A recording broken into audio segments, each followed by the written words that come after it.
The British royal family, who own over 16% of the entire planet, seems to be falling apart, which is nothing to mourn, for they are one of the most monstrous families on Earth. In 1964, the Queen and Prince Philip visited a school in British Columbia. Former resident William Coombs claims that 10 of his classmates were taken by the Queen and Prince Philip, never to be seen again. The notorious pedophile and necrophiliac Jimmy Savile was close friends with the royal family. Charles wanted him to be Prince Harry's godfather.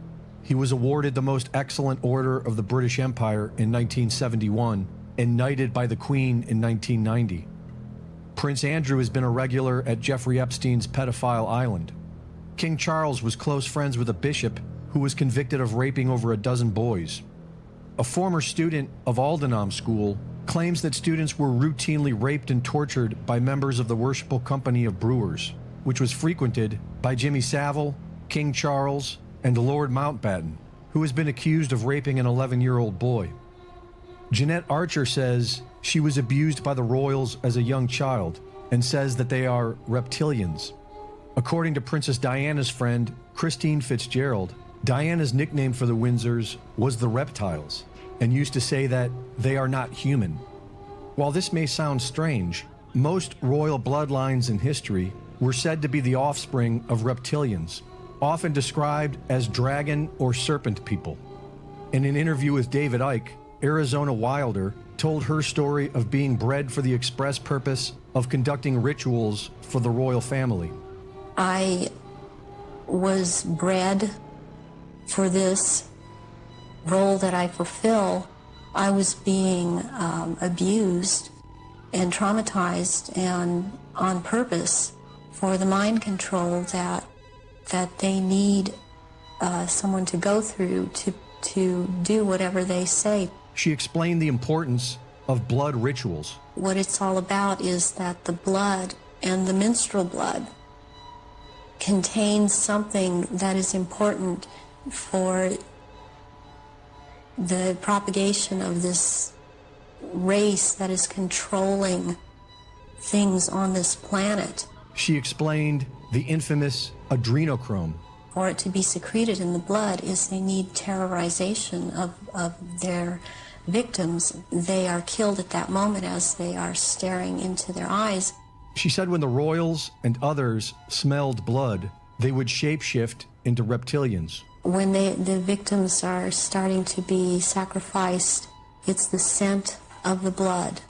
They start shape-shifting at that point in time. They can't hold their shape when this happens. The human shape. The human shape they cannot hold. They go back into reptilian shape as this is happening because it's a type of excitement of the kill. I have seen at rituals, I have seen George Bush, I have seen the two sons when they were young.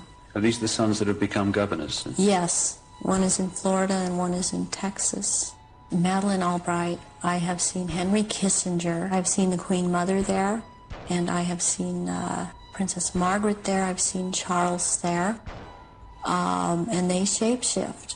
What have you seen the Queen or any of the royal family do in relation to that? Have you seen them sacrifice and consume human flesh?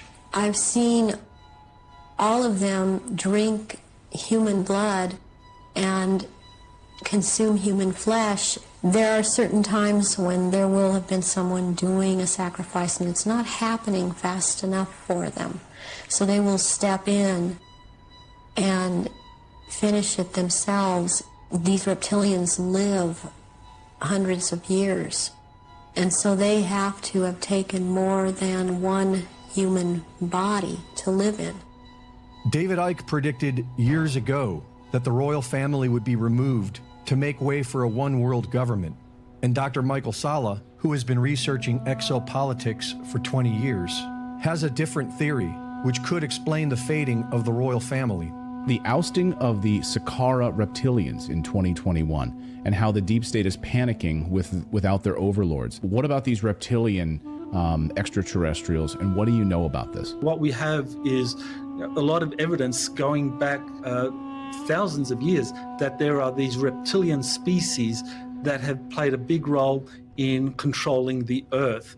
And the name of the kind of apex reptilian is Sakaar. So these are kind of like dragon-like creatures, 8 foot to 12 foot tall, and they apparently have been forced to leave our solar system recently with the arrival of these kind of more senior species. They're here to watch our emergence into a planetary into a galactic culture. They're here to watch that.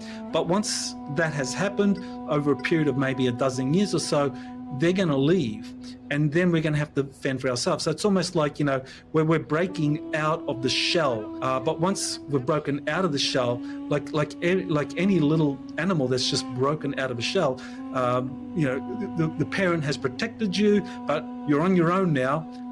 Good luck. Reporting for InfoWars, this is Greg Reese.